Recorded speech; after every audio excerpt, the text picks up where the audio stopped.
también nos habla de lo que es la inmunidad, inflamación, nos llega a hablar de proceso infeccioso, pero de causa de un 80-90% a causa del tabaco. Entonces, en relación al enfisema,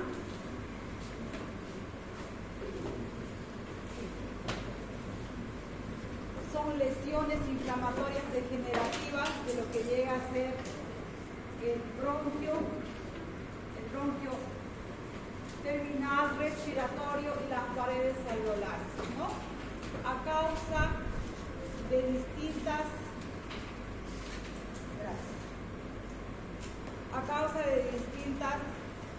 sustancias, infecciones.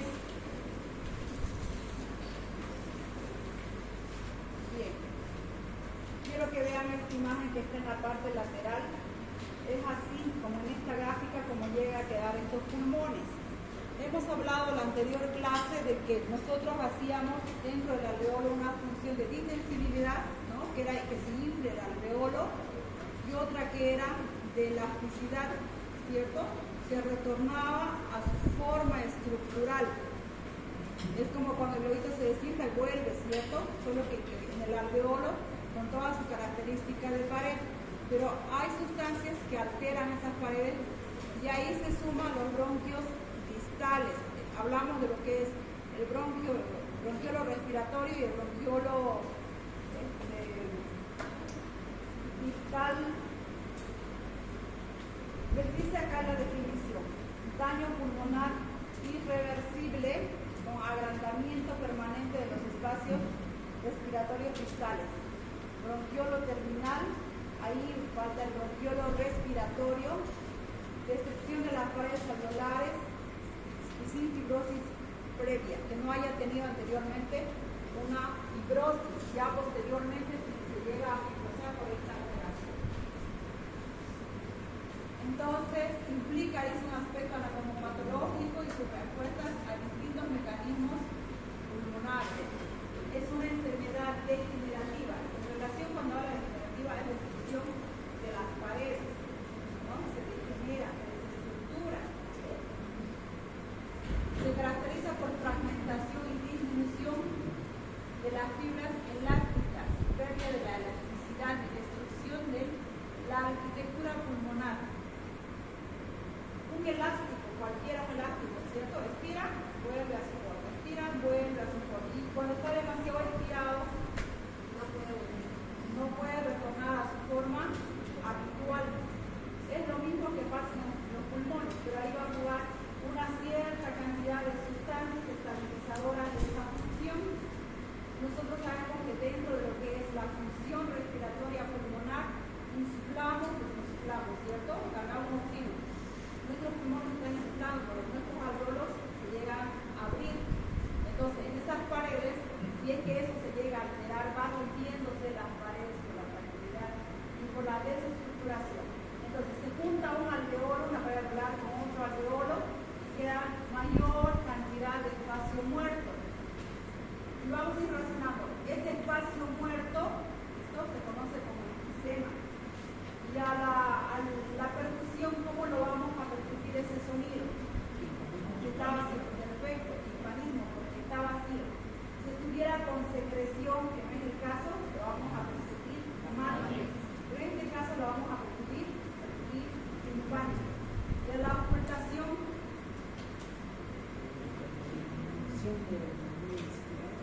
ya, disminución, perfecto.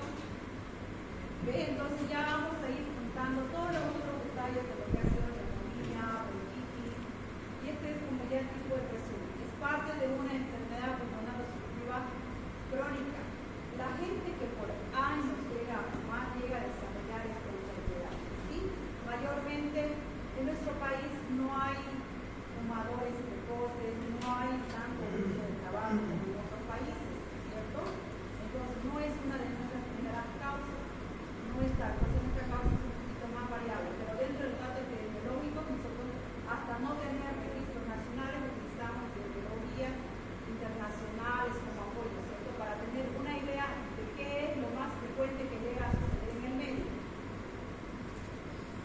según la OMS, Organización Mundial de la Salud, lo define como trastorno de encallamiento pulmonar caracterizado por el crecimiento de las cavidades aéreas del pulmón, acompañado de destrucción pulmonar.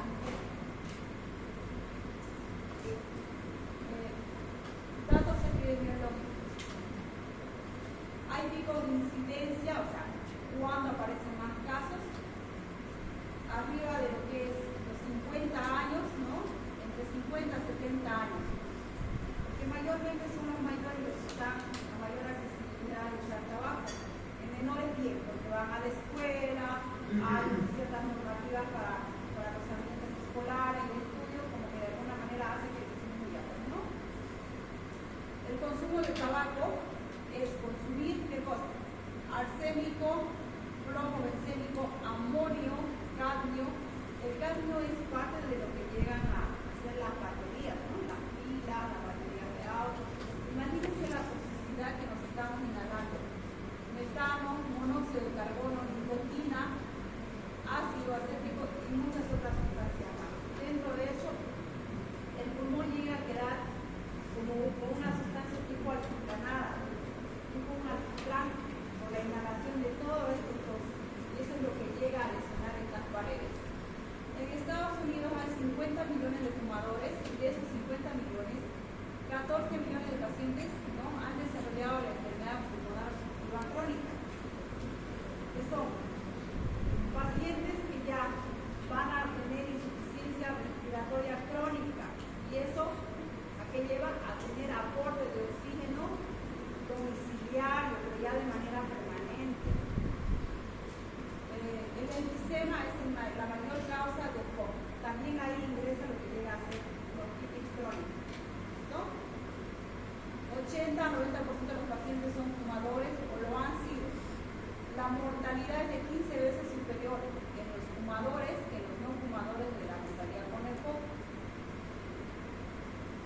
Esta parte es en relación al esfuerzo ventilatorio, ¿cierto?, que se llega a dar en el primer segundo, ¿cierto?, esfuerzo ventilatorio forzado. Entonces, 35 ml por año, dice mayor de 25, con cualquier patología que sea respiratoria, que puede disminuir. En fumadores, ¿no?, hay una pérdida de 50 ml por año. En la gente que es susceptible a tener EPOC, disminuye casi 100 ml por año. Ahora, la gente que usa leña también va a llegar a perder esa fuerza respiratoria a causa de que tienen las lesiones estructurales de sus alveolos. Quienes el uso de continuo o crónico de leña, pero nosotros en nuestro medio, por cultura, por necesidad, seguimos utilizando. Seguimos haciendo el sonso, la pataca, todas esas cosas a leña. Y hay gente que está mucho más en contacto directo, ¿no?, que nuestra gente que realiza. Bueno, entonces una de las causas principales, lo que es el tabaco, las exposiciones industriales, hay una alteración del epitelio bronquial, donde va a llegar a desencadenarse todo un proceso inflamatorio.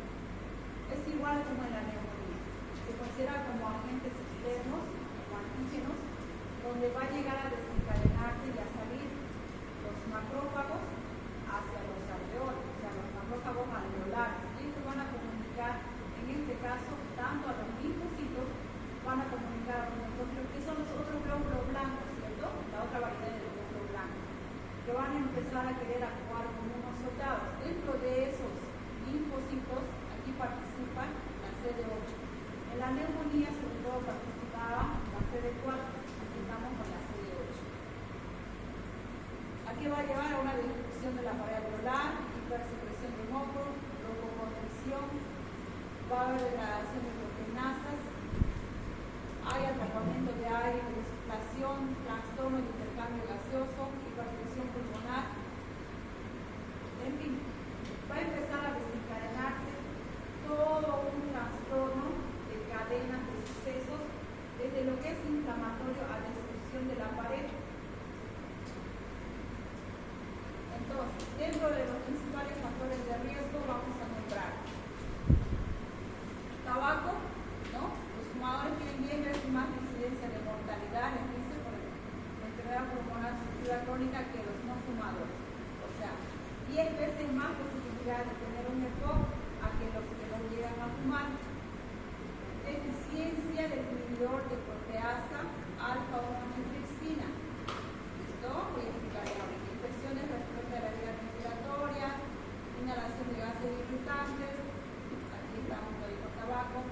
pero hay una enzima que la protege.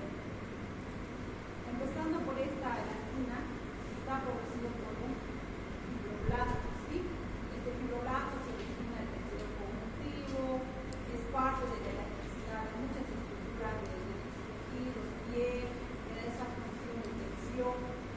Pero hay una enzima que es producida por el hígado, y es esta de acá, la alfa-1 antitrypsina. Es una enzima protectora de la elastina. ¿Listo? De la elastina. Y esta alfa-antitrypsina va a ser degradado por la elastasa. Esta elastasa, fíjense, está en los receptores de los neutrófilos y macrófagos.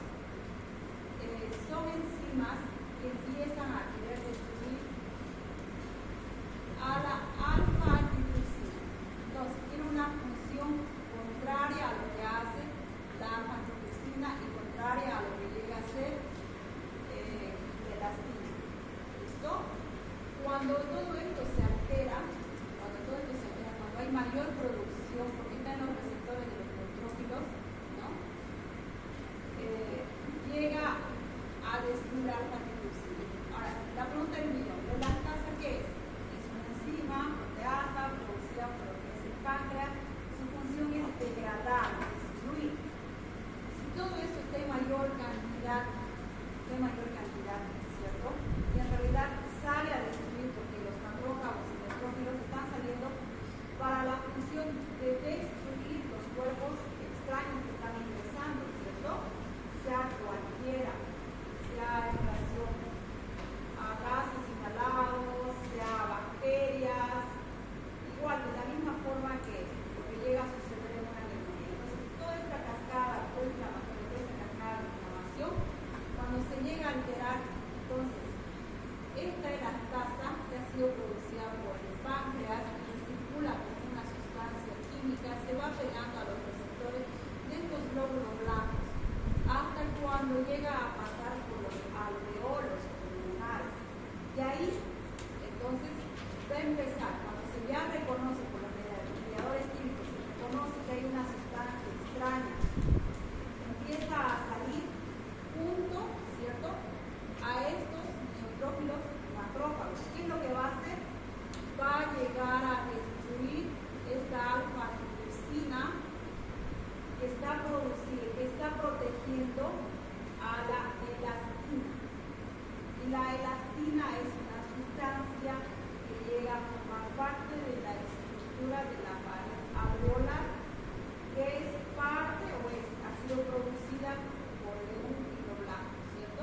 Que también está circulando en el torrente sanguíneo. Si esa elastina disminuye, entonces esa función de elasticidad de la pared automáticamente va a disminuir, ¿sí?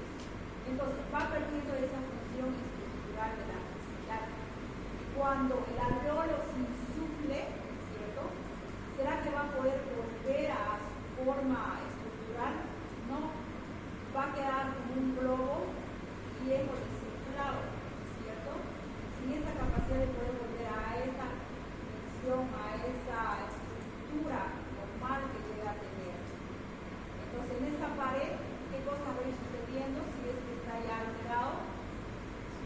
Va a empezar a alterarse la función que tiene esa membrana, ¿no? Esa pared alveolar, que es el intercambio gaseoso, ¿sí? Todo ese intercambio gaseoso entonces va a ir alterándose y vamos a ir entrando a hipoxemia, insuficiencia respiratoria.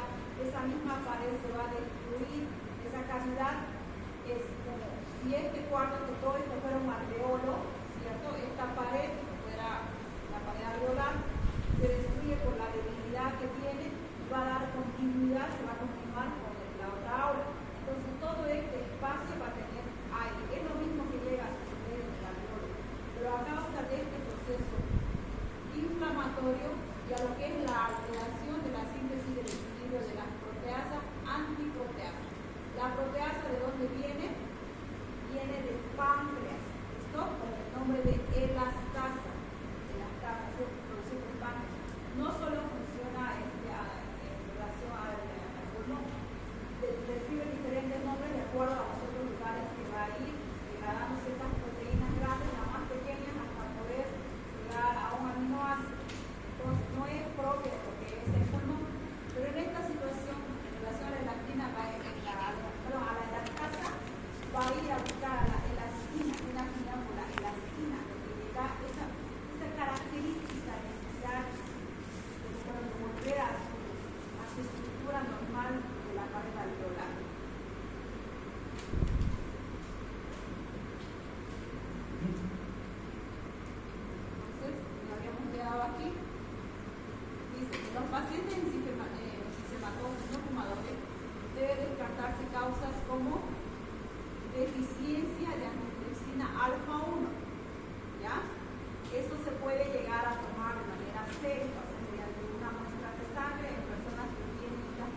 vasos pequeños guiados por complejos inmunes, infecciones por VIH, enfermedades metabólicas raras. Entonces necesitamos ir ampliando un poco más las causas posibles y no solo centrarnos en lo que es tabaco, ¿cierto? Si no hay causas, nosotros buscando otras.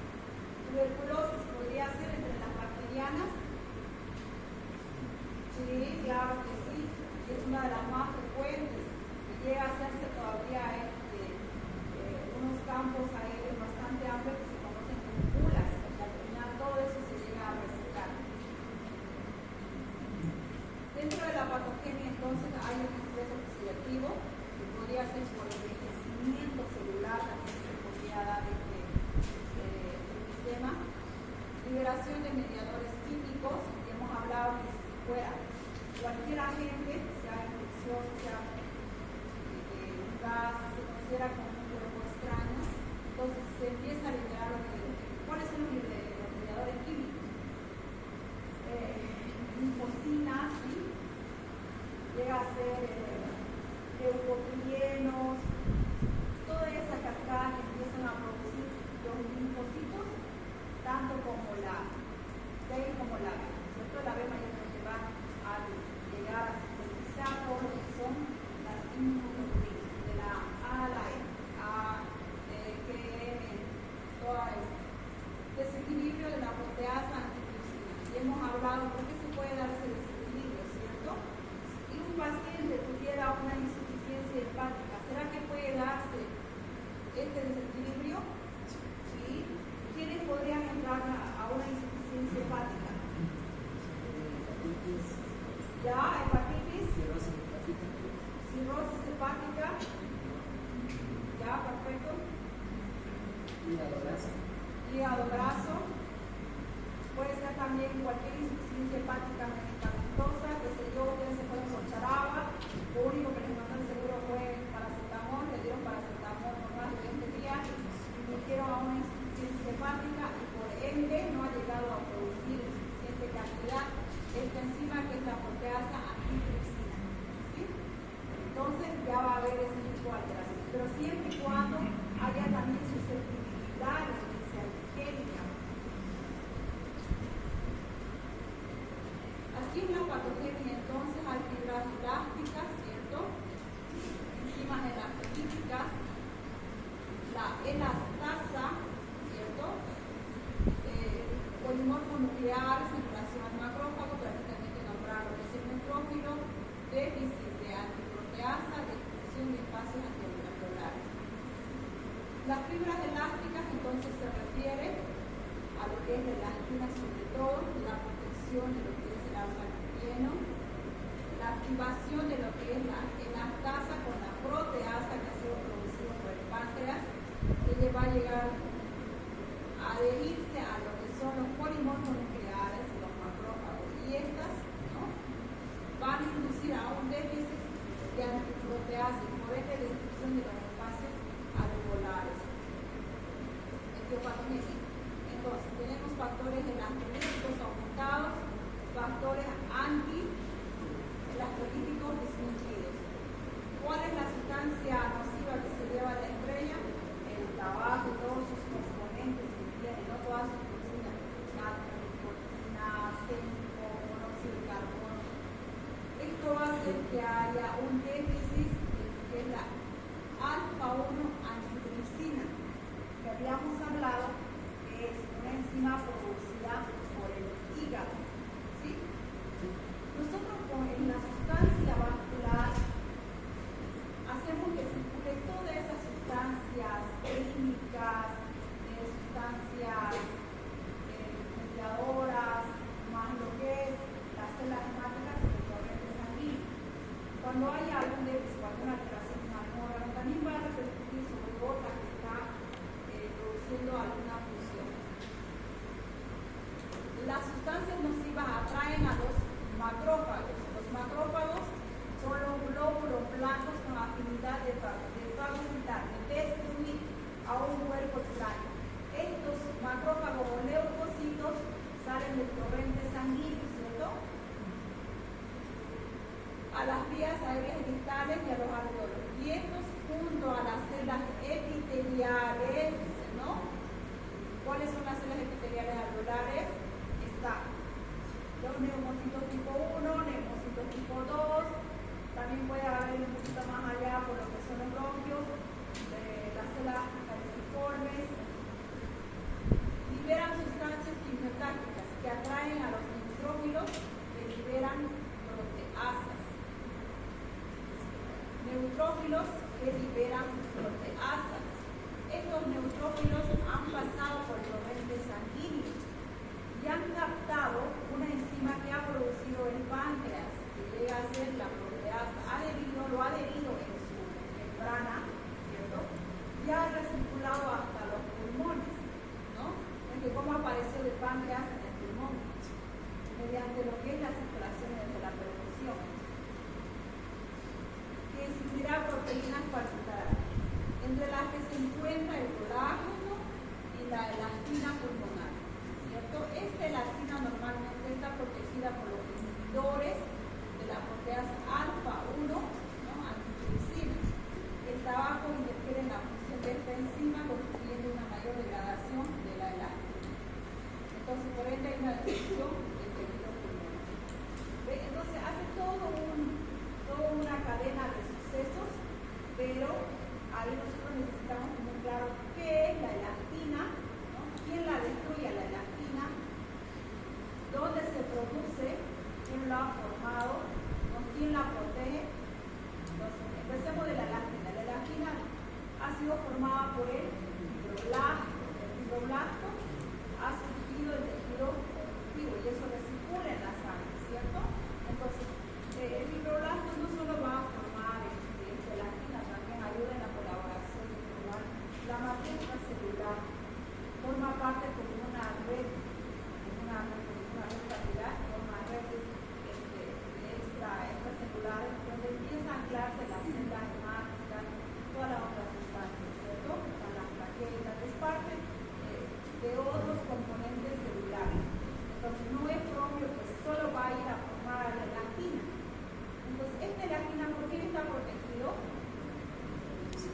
Por la alfa 1 angiotensina. Y esta ha sido producida en el hígado, exactamente. Entonces, va a proteger para que la proteasa, ¿no? Que viene del neutrófilo, no vaya a destruirlo. Pero si todo esto se altera, hay una destrucción, ¿no? Entonces, causas, seguimos haciendo hincapié: tabaco, contaminantes ambientales, genética. Fisiopatología. El humo del cigarro entonces daña la matriz intracelular, ¿no? Hay una disminución en la represión elástica, hay aumento en la distensibilidad pulmonar, hay disminución de las áreas de difusión. La difusión está en relación al intercambio gaseoso, en relación a la membrana alveolar. Hay una distribución irregular del aire respirado, ¿sí? Hay una irregularidad en lo que llega a ser ventilación, perfusión. Ventilación es a lo que es el intercambio gaseoso. ¿Será que va a ingresar mayor cantidad de oxígeno? No, porque es una pared alterada. Y la perfusión, ¿será que va a circular una buena cantidad de oxígeno? Tampoco, porque hay una pared alterada. Entonces va a llevar a una insuficiencia respiratoria hipocrónica porque no es reversible, no se puede revertir. En esta gráfica, entonces, fíjense, lo que es la inhalación en relación a los tóxicos de lo que ha sido el tabaco, ¿no? Llega a entrar a una cavidad alveolar, aquí como alveolito bonito, y es lo que va a hacer el alveolo. Va a empezar a comunicar, aquí están los macrófagos alveolares, que había llegado a ser el torrente sanguíneo, va a empezar a comunicar a sus otros amigos, ¿no? Dentro de esos otros amigos están los neutrófilos, los polimorfos nucleares, mayormente son las células depositarias que tienen varios granos. Uno de los que va a empezar a salir en la primera instancia por el macrófago va a ser el neutrófilo. Entonces, este neutrófilo alrededor de su membrana va a salir con una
antiproteasas. Las antiproteasas son todas las sustancias que van a proteger a la alfa, ¿no? Perdón, a la elastina. Aquí le dice elastina de propio, deficiencia de alfa 1 antitrypsina. Fíjense toda la pared que está empezando a destruir. Deficiencia de la antitrypsina alfa de 1 a 2% de los efemas mayormente llegan a ser congénitos, ¿sí? Entonces, como les iba diciendo, es una enzima de proteína de peso molecular de 54 datos que dice que el libro se está por el hígado, ¿no? Tiene propiedades antiproteolíticas. Antiproteolíticas quiere decir que tiene esa función de proteger, de que no se fagocite, de que no se destruya por otra sustancia una en específica.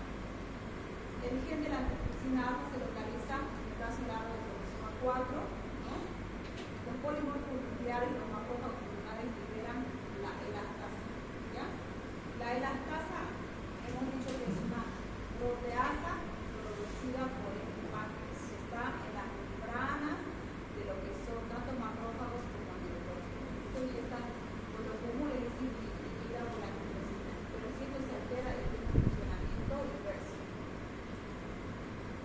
El estrés oxidativo, un aumento de la apoptosis, si quiere decir el envejecimiento alveolar, muy aparte de lo que ha sido el uso del tabaco, muy aparte de las otras causas. La mayor repetición a un estimulante inflamatorio, ¿no? Por ejemplo, las personas que están alrededor de una industria empieza a echar tóxicos, ¿cierto? Una y otra vez están en contacto con esa sustancia que va a empezar a dañar las paredes, que va a empezar a envejecer las paredes alveolares. Ese envejecimiento se conoce como estrés oxidativo. Entonces, por envejecimiento se va a producir una apoptosis, una muerte celular, ¿cierto? Una autodegradación celular. Todas las células que han envejecido se las considera, se autolimitan. Es así como un 120 días y empieza a hacer su lo mismo. Entonces, por envejecimiento, por desgaste celular, la célula también llega a morir, llega a producir su apoptosis. Bien, se destruye el envejecimiento. Las veces que ha estado, ¿cierto?, en contacto directo, por ejemplo, los fumadores pasivos. Está la niña, hagamos de cuenta que la niña ya tiene 30 años, su papá se fumaba 30 años, 30 años que ha estado sometida la niña, ¿cierto?, a esa apoptosis. Probablemente tenga 30 años, pero sus pulmones son unos pulmones bien envejecidos, probablemente sea una persona de 50 años. Hay dos edades diferentes que empiezan a manejar sus años, ¿no? La edad cronológica y la edad natural. Anatómicamente, entonces vamos a considerar, de acuerdo a las patologías que llega a alterar estas paredes, una de tipo de centro biliar, hemos hablado que llega a haber una destrucción de la pared del bronquio terminal. Los bronquiolos respiratorios, de lo que llegarían a ser los sacos alveolares y los alveolos. Fíjense, es como un ramillete de vida, ¿cierto? Una rama grande y va a ser subdividión. Esa subdivisión de las pequeñas ramitas, entonces sería los bronquiolos terminales. En la definición les dice que el daño destructivo no reversible es de los bronquiolos distales, de los bronquiolos terminales distales, ¿no? ¿Qué es la parte distal del bronquiolo? Todo esto. Entonces se conoce como acino, para recordar, al bronquiolo respiratorio, la más pequeña,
poca densidad, está mucho más denso, las densidades, aquí hay hipodensidad, ¿no? Esos orificios negros que están viendo el lugar, eso se llama hipodensidad. Entonces está afectando la densidad. Aquí también hay varias, ¿no? Es así como unas burbujitas negras, unas bolsitas negras en la imagen. La panoplía abarca todos los espacios respiratorios de los bronquios respiratorios hasta la zona basal. Se relaciona con la deficiencia de la lipidina alta, ¿cierto?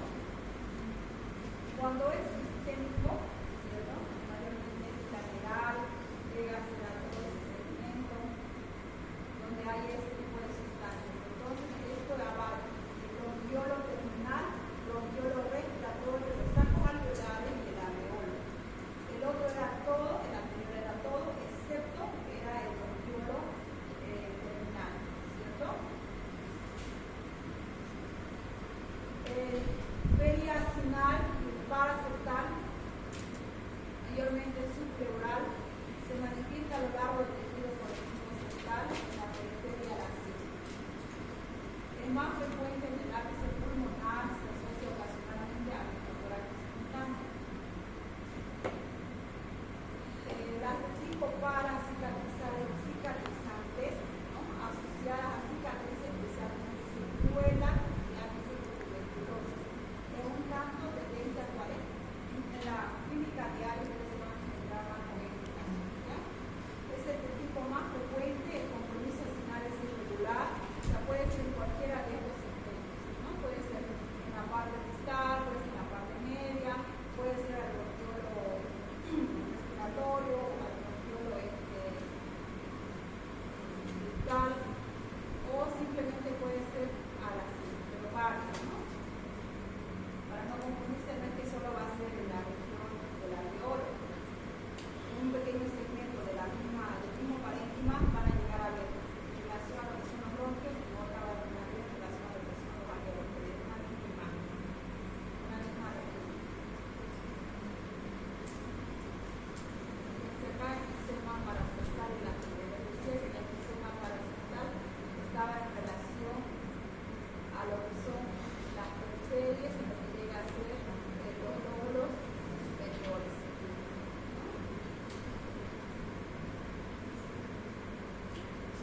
Manifestaciones clínicas. Tos seca, tos crónica, en raras ocasiones puede haber masa secreción.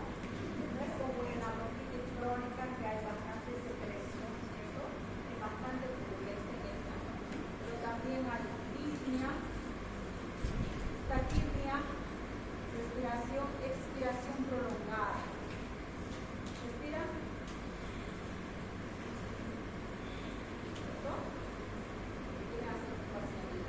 Fatiga, ansiedad, problemas dormir, problemas cardíacos, pérdida de peso, se detiene mucho, ¿no? Porque necesitan por esa cantidad que llegan a tener. Es el soplador rosado, acuérdense de eso. Enfermedades pulmonares es una enfermedad pulmonar obstructiva. Está dentro de la clasificación de la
cuando inspira, no cuando le dice uno, mete el aire. No, cuando inspira, hay sonido.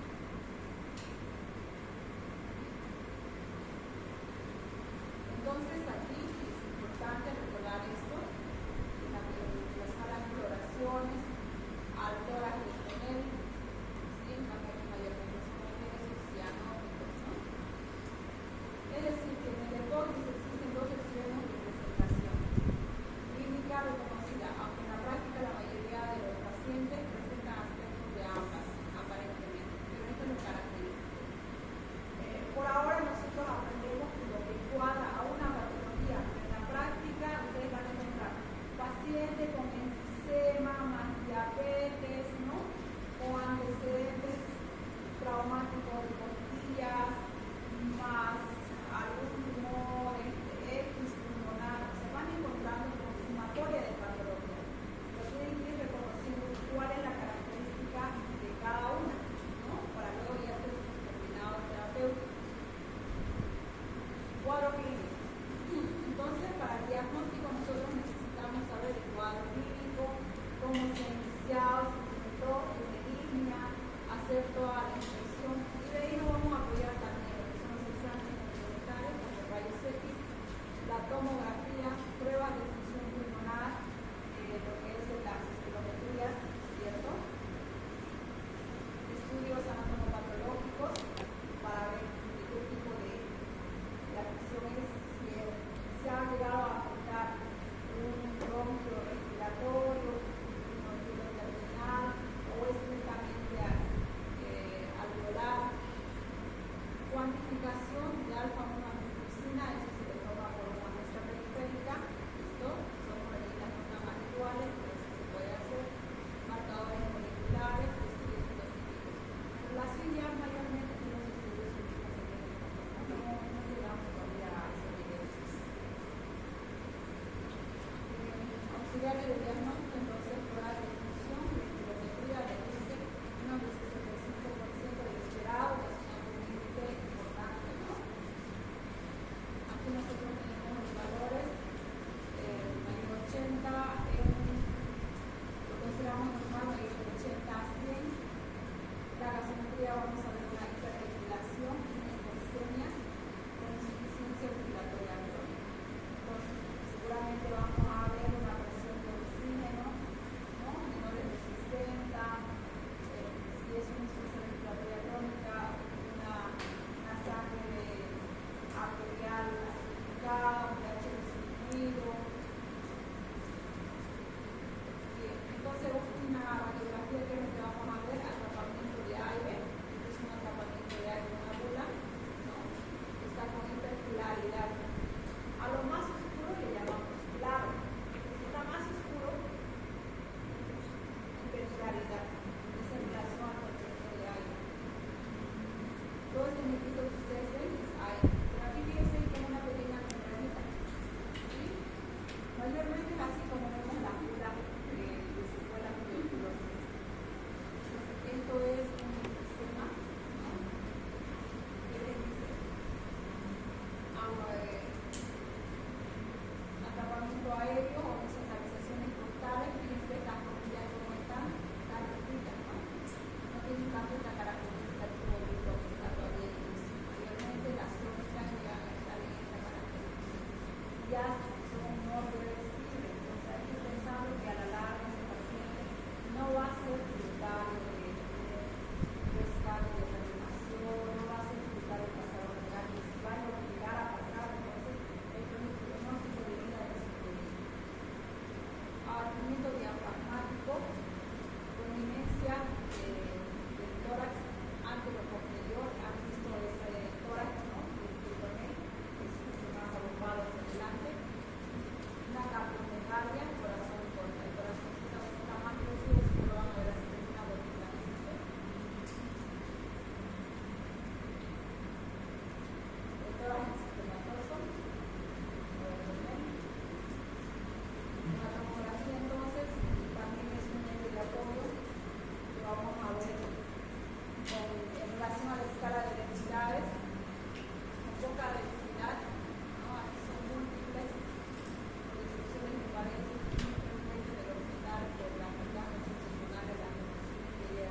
tratamiento, que es lo importante, y no siempre, ¿no? En relación a detener la causa, en relación a tratar la causa o a controlarla. Suspender el tabaquismo es una de las primeras clases si fuera de esta causa, pero si fuera de causa de otros gases, necesitamos mucho de nuestra causa. Esto lo he puesto por el hecho de que es uno de los primeros factores que llega a originar. Pero si fuera de los factores de tuberculosis, mayormente en las brigadas se hace atención a la familia, ¿no? ¿Sí? Las brigadas, si detectan a uno en la casa, van a buscar a los otros de la casa para ver si tiene tos, no tiene tos, o tiene antecedentes, van a explorar más una mayor cobertura. Broncodilatadores. Dentro de los broncodilatadores, entonces podemos utilizar los agonistas adrenérgicos de acción corta que hemos nombrado el asma. Dentro de esos, salbutamol, otro.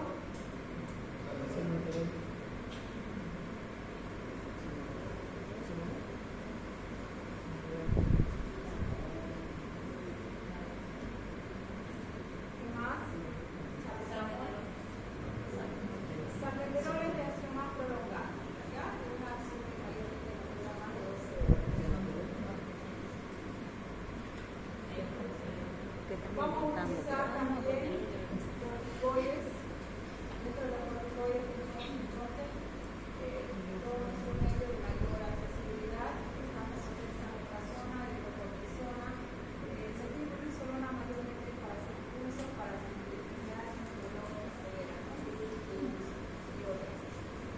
Vacunas para influenza, neumococo, oxigenoterapia, rehabilitación pulmonar, resección pulmonar parcial, trasplante pulmonar. Hasta ahora, de todos los trasplantes, siempre estaba en la historia de los trasplantes, uno de los últimos accidentados a hacerse trasplantes de pulmón.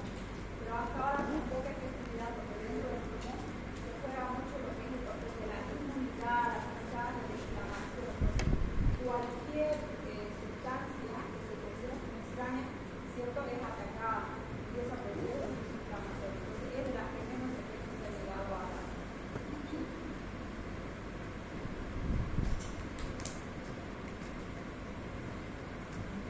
Secuelas y complicaciones, infecciones, ¿no?